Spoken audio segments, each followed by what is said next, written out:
Again, I'm Sergeant Chris Britt. What I'm going to do is I'm going to give you a kind of a general overview. Captain Pitt will be available to answer any specific questions about the case after I finish. Again, on September 16, 2017, we had a pretty serious assault that occurred at a roughly 4800 Edwards Ranch on the Trinity Trails. As it kind of came out, it was kind of known as the naked bike rider, is how it was put out. Again, the suspect in that case was a male that was riding naked on a bicycle. He seriously assaulted a female that was out on the trails, caused pretty significant injuries to her. She was able to fight him off, which is kind of a testament to her. At the time, detectives were able to generate a composite sketch that we released. The reason for releasing that sketch is we asked the media as well as the public to hopefully assist us in identifying that suspect as quickly as possible because of the nature of what had occurred. It didn't generate any leads early on, but in early 2018, detectives asked that we release that sketch again.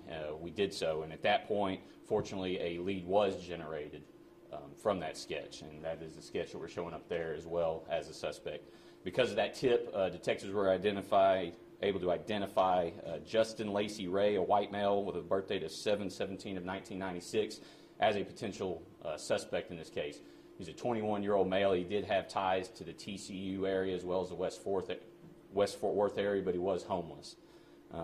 In June 2018 of this year, detectives found out that this male was in custody in Waycross, Georgia, at the Ware County Jail. Detectives Adcock and Donovan, who were here, went down and interviewed this suspect.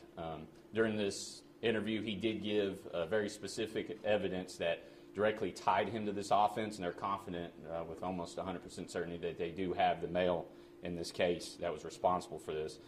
Purpose of everybody being here is we want to reassure the public that we took this case very seriously because it was a very dangerous situation, and because of the public's help, that's where that tip came from that led to him. And again, we want to thank the public because that's what we're looking for the police department and the public to work together to quickly solve crime as best as we can.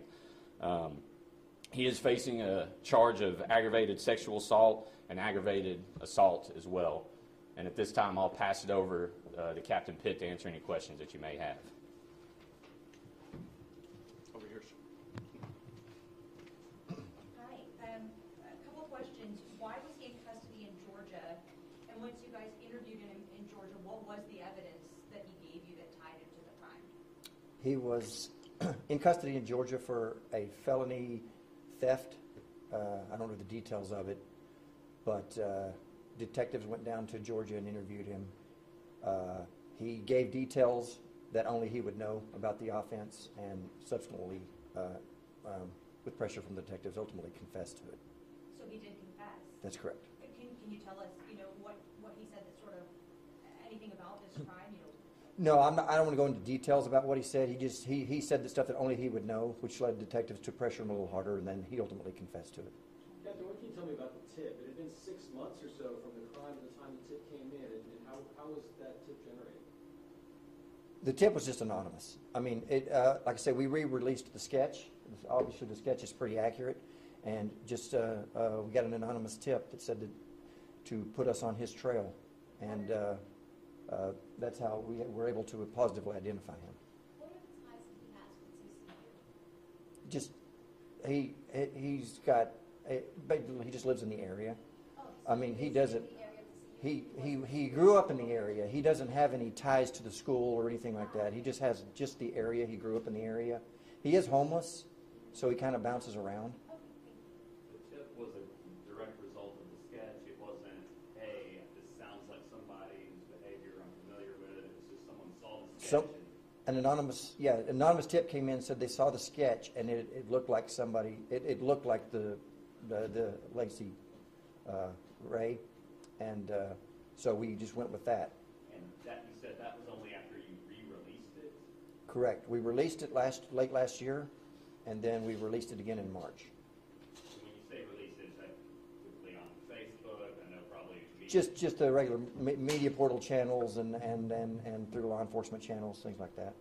talk about his criminal history? I'm sure you guys have looked into it by now. It looks like he's got some charges from nearby jurisdictions. He has a criminal, indecent exposure out of UT Arlington. he's like I say, he's only 21 years old, so he hadn't had enough time to generate a significant criminal history, but he does have that. You said UTA UTA Arlington. Arlington. How big of a priority was this case for y'all, especially with the public safety? Myself, every runner in town uses those trails. How big of a priority was this for you considering? Well, it was a big enough a priority that we put basically the entire sexual assault unit on it. Even after the original report was generated, the detectives were continuously working on it. I mean, we had detectives from the unit go out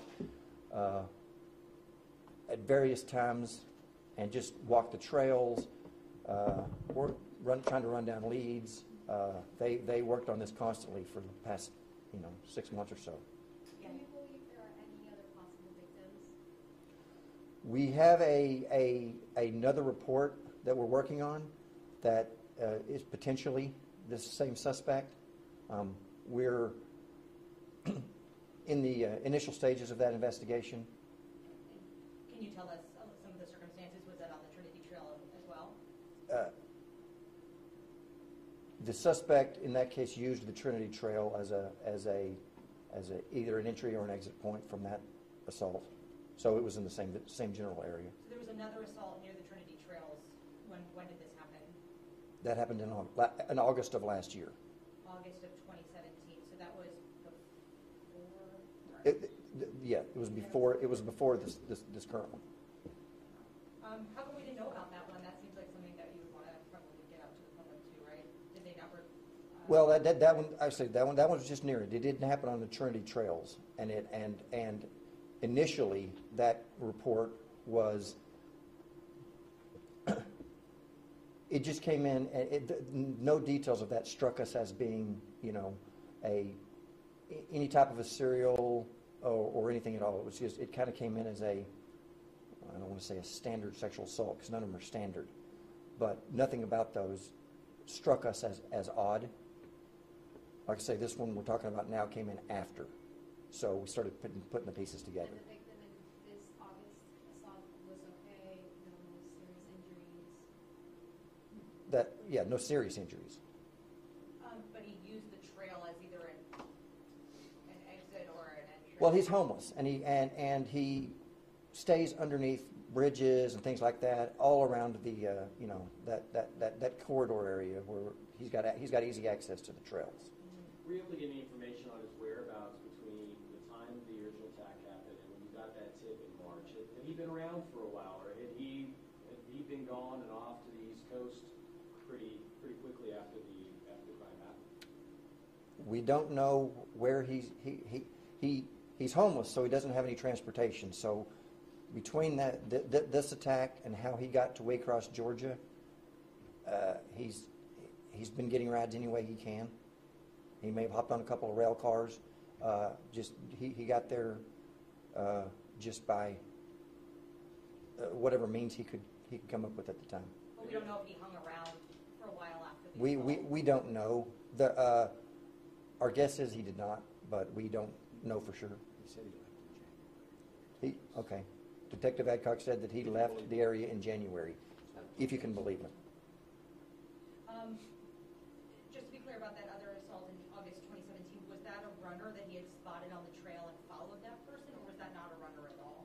I don't want to get into particular details about that one. Like I say, that didn't happen actually on the trails.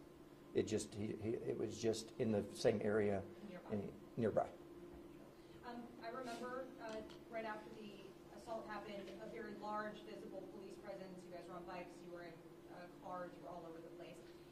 Even though this person has been caught, should people be letting their guard down on those trails? Do you expect to keep up patrols? I know people have complained in the past that there's not a lot of police activity safety-wise there. Well, obviously, we would advise people to never let their guard down. If you see anything suspicious on the trails, I mean, it's obviously wise to let us know about it. We do as much preventive patrol out there as we possibly can. We'll put our bike unit down there. We'll put foot patrols down there. It's just a large area to cover, so we do as best we can. Any suspicious activity could be reported to us, and we'll certainly look into that. We'll get two more questions. Is there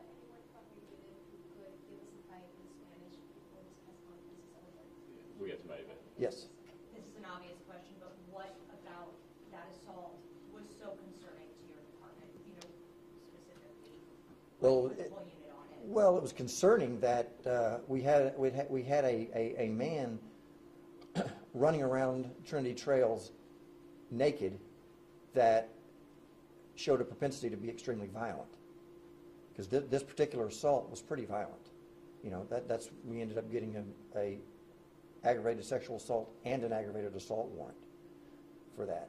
So anytime that an offense becomes extremely violent, it's very concerning to us. Is it unusual to put an entire unit on a case like this? Well, the entire unit works great with each other, but on something like this,